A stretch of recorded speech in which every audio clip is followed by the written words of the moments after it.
The laughter echoed through the training hall like knives. She stood there, barely 5'3", 110 pounds soaking wet, while 4 towering Marines circled her like sharks, sensing blood in the water. "This is gonna be good," one of them muttered, loud enough for everyone to hear.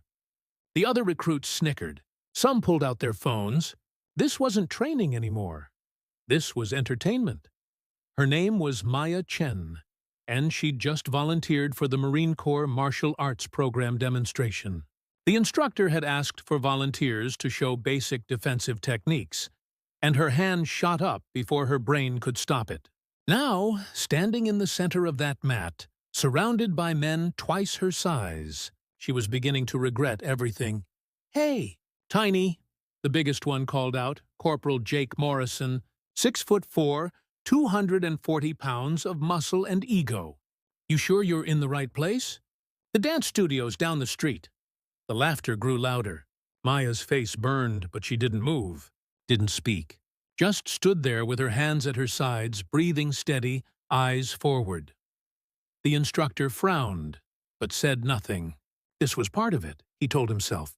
She needed to learn that respect wasn't given. It was earned. "All right, Chen," he barked. "Show us what you got. Morrison, Martinez, Stevens, Reynolds, light contact, 50% effort. Let's see if she can handle basic defense. Light contact, 50%. The words should have been reassuring, but the smirks on those 4 faces told a different story. They weren't planning on going easy. They were planning on teaching her a lesson about knowing her place. Morrison stepped forward first, his hands loose, confidence radiating from every pore. "Don't worry, sweetheart. I'll be gentle." He threw a lazy jab, testing her. Maya's head moved, just an inch, and his fist sailed past her ear. His smile faltered. "Lucky dodge," he muttered. Then came in harder, faster. A combination. Jab, cross, hook. Professional. Aggressive. What happened next made the entire room go silent. Maya's hands moved like lightning. She redirected the jab with her left forearm, slipped inside the cross, and before Morrison even realized what was happening, she'd grabbed his wrist, pivoted her hip, and used his own momentum against him. 240 pounds of Marine went airborne. The sound of his body hitting the mat echoed like thunder. The room gasped. Morrison lay there, stunned, trying to process how he'd ended up on his back. "What the—" But Maya was already facing the next one. Martinez, a stocky wrestler type, came in low, going for a takedown. Smart move against someone smaller. Except Maya had seen it coming. She sprawled like she'd done it 10,000 times, then wrapped his head in a guillotine choke as they hit the ground. 3 seconds. That's all it took. 3 seconds before Martinez was tapping frantically against her arm, his face turning purple.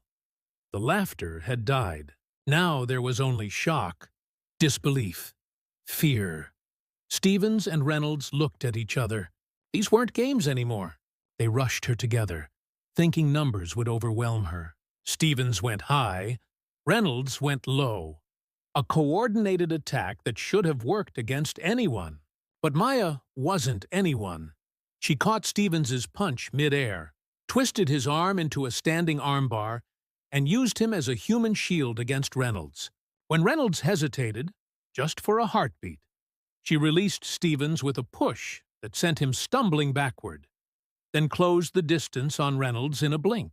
Her knee came up fast and precise, stopping an inch from his solar plexus. He froze. She could have finished him right there. Instead, she swept his legs, controlled his fall, and had him in a rear-naked choke before his head cleared. Another tap-out. Another Marine defeated. Stevens charged back in, pride wounded, anger flashing in his eyes. This time there was no technique, just rage. Exactly what she wanted. Maya sidestepped, grabbed his GI as he passed, and executed a picture-perfect judo throw. Oh, Goshi! That would have made her sensei weep with pride. Stevens hit the mat hard, the wind knocked out of him, and stayed down.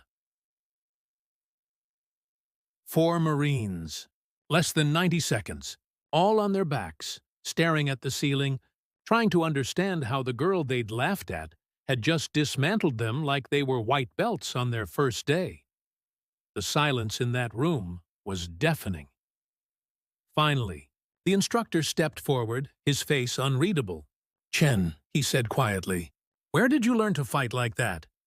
Maya stood at attention, her breathing barely elevated, not a hair out of place. "My father, sir. Master Sergeant David Chen, Marine Corps hand-to-hand combat instructor for 15 years. He started training me when I was 5. I hold a 3rd-degree black belt in Brazilian Jiu-Jitsu, 2nd degree in Judo, and I've competed in mixed martial arts for 6 years.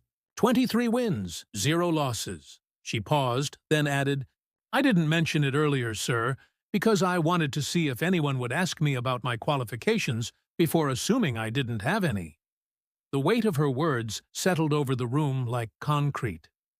Morrison, still on the ground, closed his eyes. Martinez stared at his hands. Stevens and Reynolds looked like they wanted the earth to swallow them whole. "They laughed at me during practice," Maya continued, her voice steady but cold.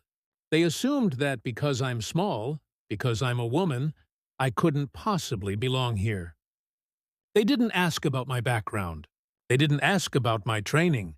They just decided I was a joke." She finally looked at Morrison.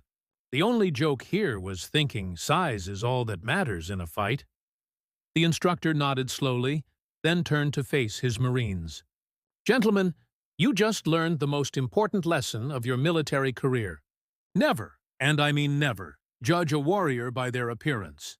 The deadliest weapon in any arsenal isn't muscle. It's skill, discipline, and heart." He gestured to Maya. "Chen has all 3. Do you?" No one answered. No one laughed. No one smiled. Maya Chen had just taught 4 Marines a lesson they'd never forget. And somewhere in the back of that room, someone started clapping. Then another, until the entire training hall erupted in applause. Not mocking, not pitying, but genuine respect. Because they'd all just witnessed what real strength looks like. And it wasn't what they expected.